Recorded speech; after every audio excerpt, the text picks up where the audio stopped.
இனிய கணக்கங்கள். இன்றும் முக்கிய விடயங்கள் சம்பந்தமாக பேசலாம் என்று இருக்கின்றோம். ரணிலின் உடல்நிலை குறித்து தவறான குற்றச்சாட்டுக்களை வெளியிட்ட கொழும்பு தேசிய வைத்தியசாலையின் பிரதி பணிப்பாளர் ருக்சான் பெல்லவுக்கு எதிராக விசாரணைகள் ஆரம்பிக்கப்பட்டுள்ளதாக தெரிவிக்கப்படுகின்றது. யாழ் போதானா வைத்தியசாலையிலிருந்து தப்பி ஓடிய கைதி போலீஸ் சார்ஜன் பணியிடை நீக்கம் செய்யப்பட்டிருக்கின்றது. தப்பியோடிய கைதியை பாதுகாப்பு பணியில் இருந்தவர் அந்த கடமையை செய்ய தவறிவிட்டார் என்று சொல்லி போலீஸ் உள்ளக விசாரணைகளின் போது அவர் பதவி நீக்கப்பட்டிருந்தார். இது சம்பந்தமான ஒரு விரிவான விளக்கத்தை நாங்கள் பிறகு பார்க்க போகின்றோம். அடுத்த கட்ட நடவடிக்கையாக மஹிந்த ராஜபக்சக்களுக்கு அலுப்பு இருப்பதாகவும் மஹிந்த ராஜபக்சக்களை நோக்கி திசை திரும்புகின்ற சிஐடியினர் 14 வழக்குகள் உள்ளன, முடிந்தால் கைது செய்யுங்கள் என்று மஹிந்த சவால் விட்டிருக்கின்றார்.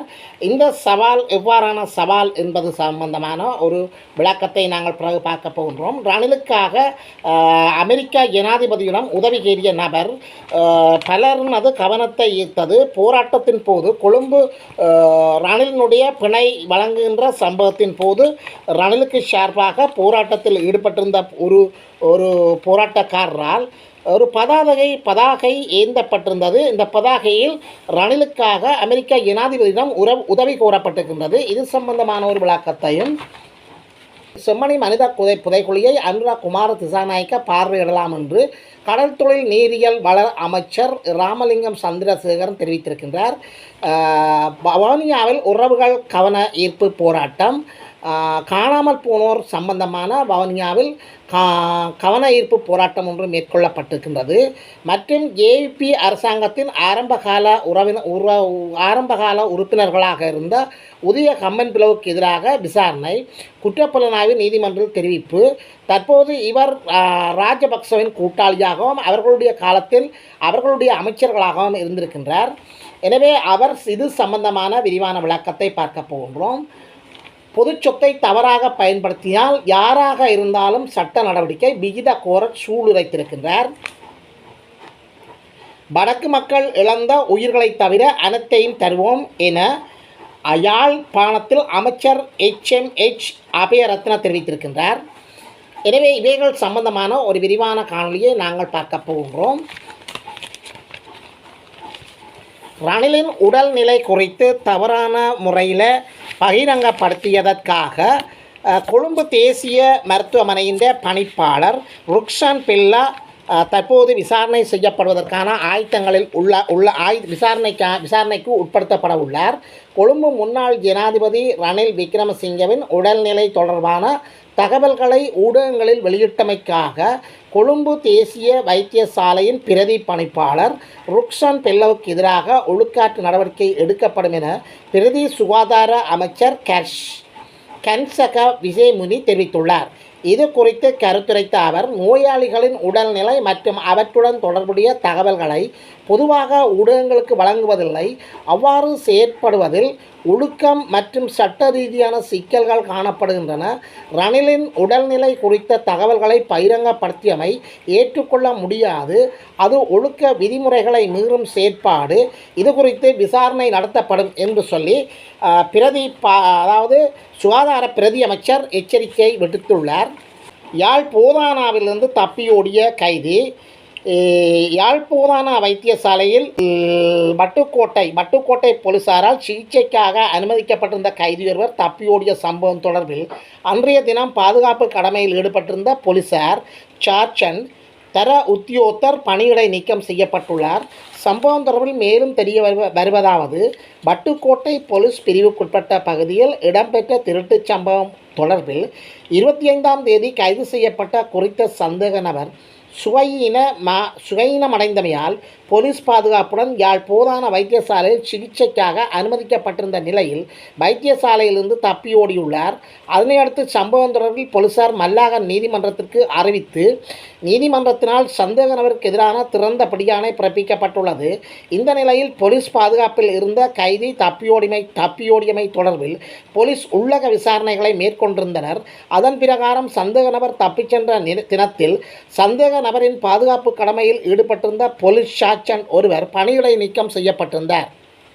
ரணிலுக்காக ட்ரம்பிடம் உதவி கோரிய நபர் முன்னாள் ஜனாதிபதி ரணில் விக்ரமசிங்கவை கைது செய்து விளக்கமறியலில் வைத்ததன் மூலம் அவரை ஒரு ஹீரோவாக மாற்றியுள்ளார்கள். நாட்டின் அனைவர் மத்தியிலும் பேசப்படும் ஒரு வீரராக ரணில் மாறியுள்ளார். அதற்கான வாய்ப்பினை இந்த அரசாங்கம் செய்து கொடுத்துள்ளதாக மஹிந்த குறிப்பிட்டுள்ளார். இதேவேளை ரணில் பிணையில் செல்ல அனுமதிக்கப்பட்ட நிலையில் ராஜபக்ச குடும்பத்தினர் மீது பேச்சுக்கள் அதிகரிக்க தொடங்கின. மேலும் ரணிலுக்கு அடுத்த கட்டமாக ராஜபக்ச, மஹிந்த ராஜபக்ச, கோத்தபாய ராஜபக்ச, யோசித ராஜபக்ச, நாமல் ராஜபக்ச என்போர் பல்வேறு குற்றச்சாட்டுகளுடன் தொடர்புடையவர்கள். எனவே அடுத்த கட்ட நடவடிக்கை இவர்கள் மீது பாயலாம் என்று எதிர்பார்க்கப்படுகின்றது. செம்மணி மனித புதைக்குழியை ஜனாதிபதி அனுரா பார்வையிடலாம். செம்மணி மனித புதைக்குழியை ஜனாதிபதி அனுரா குமார திசாநாயக்க பார்வையிடலாம் என கடற்தொழில் மற்றும் நீரியல் வள அமைச்சர் ராமலிங்கம் சந்திரசேகர் தெரிவித்துள்ளார். நேற்று ஊடகங்களிடம் கருத்து தெரிவிக்கும் போது மேற்கண்டவாறு தெரிவித்தார். அவர் தொடர்ந்து தெரிவிக்கையில், எதிர்வரும் செப்டம்பர் மாதம் 1ஆம் தேதி ஜனாதிபதி அனுரா குமார திசாநாயக்க யாழ்ப்பாணத்துக்கு விஷயம் ஒன்று மேற்கொள்ளப்பட உள்ள நிலையில் செம்மணி மனித புதைக்குழியை பார்வையிட வாய்ப்புள்ளதாக தெரிவித்தார். பவானியாவில் உறவுகள் கவன ஈர்ப்பு ஊர்வலம். பவானியாவில் காணாமல் ஆக்கப்பட்டவர்களின் உறவுகள் நீதி வேண்டி பவானியாவில் நேற்று கவன ஈர்ப்பு போராட்டத்தில் ஈடுபட்டனர். பவானியா பிரதான தபாலகத்திற்கு அருகாமையில் தொடர் போராட்டம் மேற்கொண்டு வரும் அவர்கள் 3111வது நாளாக நேற்று குறித்த ஊர்வலத்தினை ஏற்பாடு செய்திருந்தனர். பவனியா கந்தசாமி கோயிலில் தேங்காய் உடைத்து ஆரம்பமான இந்த ஊர்வலம் மணிக்கூட்டு சந்தி வழியாக ஏனையின் வீதியை அடைந்து அவர்களுடைய போராட்ட கொட்டகையை வந்தடைந்தது.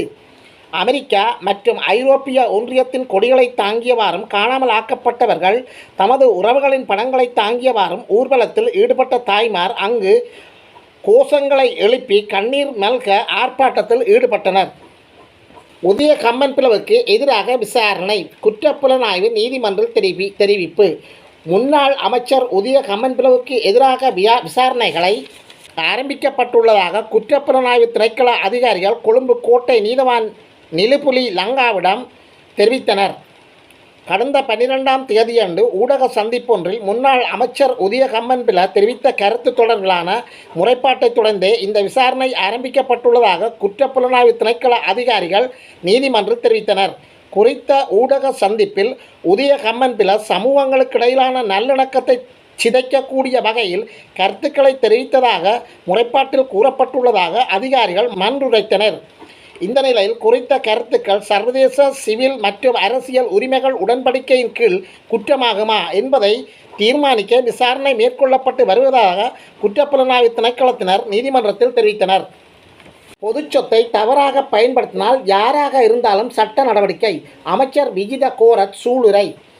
ரணில் விக்ரமசிங்க ராஜதந்திர அழுத்தங்கள் இல்லை. ரணில் விக்ரமசிங்கவை விடுவிப்பதற்கான ராஜதந்திர அழுத்தங்கள் எவையும் எமக்கு கிடைக்கவில்லை. ரணிலின் கைது அரசியல் பழிவாங்கல் அல்ல. சட்டம் அனைவருக்கும் சமனானது, பிரயோகிக்கப்படும். அமைச்சரவை முடிவுகளை அறிவிக்கும் வாராந்த செய்தியாளர் சந்திப்பில் நேற்று முன்தினம் ஜனாதிபதி ரணில் விக்ரமசிங்கவின் கைது தொடர்பில் செய்தியாளர் எழுப்பிய கேள்விகளுக்கு பதிலளிக்கையில் அவர் இதனை தெரிவித்தார். அவர் மேலும் தெரிவிக்கையில், தற்போதைய அரசாங்கத்தின் பாரபட்சமின்றி அனைவருக்கும் சமமான சட்டம் பிரயோகிக்கப்படுகின்றது. முறையான முறைப்பாட்டின் அடிப்படையிலேயே முன்னாள் ஜனாதிபதிக்கு எதிரான விசாரணைகள் இடம்பெறுகின்றன. பொதுச்சொத்தை தவறாக பயன்படுத்தியவர்கள் யாராக இருந்தாலும் தகுதி தராதரம் பாராது சட்ட நடவடிக்கை எடுக்கப்படும் என அரசாங்கம் உறுதி பூண்டுள்ளது. இதனிடையே ரணில் விக்ரமசிங்கவை விடுதலை செய்யுமாறு அரசாங்கத்துக்கு எவ்விதமான ராஜதந்திர அழுத்தங்களும் கொடுக்கப்படவில்லை. வெளிநாடுகளில் இருந்து கருத்து தெரிவித்த இருவரும் அவ்வளவு முக்கியத்துவம் வாய்ந்தவர்கள் அல்ல. அதில் ஒருவர் இதுபோன்ற குற்றச்சாட்டுக்களை உடையவர் ஆவார். எனவே இலங்கைக்கான உயர் ஸ்தானிகரோ தூதுவரோ இதுவரையில் அவ்வாறான கருத்துக்களை தெரிவிக்கவில்லை. இதனூடாக இலங்கையின் சட்டம் அனைவருக்கும் சமனான வகையில் பிரயோகிக்கப்படுகிறது என்பதை சர்வதேசம் ஏற்றுக்கொண்டு அங்கீகரித்துள்ளது என்பதை உணர முடிகின்றது. இதேவேளை முன்னாள் ஜனாதிபதி ரணில் விக்ரமசிங்கவின் வெளிநாட்டு பயணத்தையும் தற்போதைய ஜனாதிபதியின் உள்நாட்டு பயணங்களையும் ஒப்பிட முடியாது. இலங்கைக்குள் மரண வீடுகளுக்கு செல்வது அல்லது நாட்டின் ஏதேனும் ஒரு இடத்துக்கு செல்வதையும் தனியாக விமானத்தை ஒதுக்கி பயணம் செய்வதையும் ஒப்பிட முடியாது எனவும் அவ்வாறு ஒப்பிடுவது முற்றிலும் தவறானது எனவும் அவர் குறிப்பிட்டுள்ளார். அத்துடன் அரச ஊழியர்கள் தங்களின் தனிப்பட்ட தேவைகளுக்காக அரச வாகனங்களை பயன்படுத்துவதற்கான வரையறைகள் தொடர்பில் சுற்றறிக்கைகள் ஊடாக உறுதி செய்யப்பட்டுள்ளதாகவும் அமைச்சர் சுட்டிக்காட்டியுள்ளார். எனினும் ரணிலின் விக்ரமசிங்கவின் நடவடிக்கையானது பொது சொத்துக்களை முறையற்ற வகையில் பயன்படுத்தியமையுடன் தொடர்புடைய பிரச்சனையாகும். அது தொடர்பில் கிடைத்த முறைப்பாடு உரிய சட்ட நடவடிக்கைகளுக்காக குற்றப்புலனாய்வு திணைக்களத்திடம் ஒப்படைக்கப்பட்டுள்ளது. அதற்கமைய முன்னெடுக்கப்பட்ட விசாரணைகளுக்கமைய அவர் கைது செய்யப்பட்டு நீதிமன்றத்தில் முன்னிலைப்படுத்தப்பட்டு விளக்கமறியலில் வைக்கப்பட்டுள்ளார். பின்னர் நோய் நிலைமை உள்ளிட்ட காரணங்களை கருத்தில் கொண்டு பிணையில் விடுவிக்கப்பட்டார். இந்த நிலையில் எவருக்கேனும் இந்த விசாரணை மற்றும் கைதுகள் தொடர்பில் குற்றச்சாட்டுக்கள் இருக்குமாயின் அவை தொடர்பில் முறைப்பாடு செய்ய முடியும். எனினும் கடந்த காலத்தில் சட்டம் முறையாக அமுல்படுத்தப்படவில்லை என்ற குற்றச்சாட்டு இருந்தது. ஆனால் தற்போது சட்டம் அனைவருக்கும் சமனாக அமுல்படுத்தப்பட்டு பெரும்பான்மையான மக்களின் எதிர்பார்ப்புகள் நிறைவேற்றப்படுகின்றது என அமைச்சர் விஜிதகோர தெரிவித்துள்ளார். மஹிந்த மைத்திரி தரப்புகள் ஜனநாயகம் தொடர்பில் பேசுவது சாத்தான் வேதம் ஓதுவதற்கு ஒப்பானது. அமைச்சர் ராமலிங்கம் சந்திரசேகர் யாழ் மாவட்டத்தில் தெரிவிப்பு. சட்டம் தனது கடமையை சரிவரச் செய்யும் போது குறுகிய அரசியல் நோக்கங்களுக்காக கூட்டணி அமைத்து அரசியல் பழிவாங்கல் புராணத்தை எதிரணிகள் ஓதி வருகின்றன. மைத்திரி மஹிந்த சஜித் தரப்புகள் ஜனநாயகம் பற்றி பேசுவது சாத்தான் வேதம் ஓதுவதற்கு ஒப்பானது என கடற்தொழில் நீரியல் மற்றும் கடல்வள அமைச்சர் ராமலிங்கம் சந்திரசேகர் தெரிவித்திருந்தார். வடக்கு மக்கள் இழந்த உயிர்களைத் தவிர அனைத்தையும் நாம் மீளத் தருவோம் என பொது நிர்வாக உள்நாட்டு அலுவல்கள் மாகாண சபைகள் மற்றும் உள்ளூராட்சி அமைச்சர் கலாநிதி HMH அபயரத்ன தெரிவித்துள்ளார். வடமாகாண சபையின் முன்னேற்றம் மீளாய்வு தொடர்பான விசேட கலந்துரையாடல் வடக்கு மாகாண ஆளுநர் வேதநாயகன் தலைமையில் பொது நிர்வாக உள்நாட்டு அலுவல்கள் மாகாண சபைகள் மற்றும் உள்ளூராட்சி அமைச்சர் கலாநிதி HM அபயரத்ன கடற்தொழில் நீரியல் கடல் வளங்கள் அமைச்சர் ராமலிங்கம் சந்திரசேகர் பொது நிர்வாக உள்நாட்டு அலுவல்கள் மாகாண சபைகள் மற்றும் உள்ளூராட்சி பிரதியமைச்சர் பி ருவான் செனரத் ஆகியோர் பங்கேற்புடன் ஆளுநர் அலுவலகத்தில் நேற்று புதன்கிழமை இடம்பெற்றது. இதில் கலந்து கொண்டு பேசுகின்ற போதே தமிழ் மக்கள் இழந்த உயிர்களைத் தவிர ஏனைய அனைத்தையும் நாம் தருவோம் என்று உறுதி கூறினார். எமது காணொலிக்கு நீங்கள் புதியவராக இருந்தால் சப்ஸ்கிரைப் பண்ணாமல் இதுவரை பார்ப்பவராக இருந்தால் தயவுசெய்து சப்ஸ்கிரைப் பண்ணுங்கள், ஷேர் பண்ணுங்கள், கமெண்ட்ஸ் பண்ணுங்கள், லைக் பண்ணுங்கள். அருகில் இருக்கின்ற அந்த பெல் ஐகானை கிளிக் பண்ணி நாங்கள் போடுகின்ற காணொலிகள் அனைத்தையும் உடனுக்குடன் பார்க்கக்கூடியவாறான நோட்டிஃபிகேஷனை பெற்றுக்கொள்ளுங்கள். இந்த காணொலி சம்பந்தமான முறையான விமர்சனங்களை நீங்கள் எங்களிடம் பகிர்ந்து கொள்ளுங்கள்.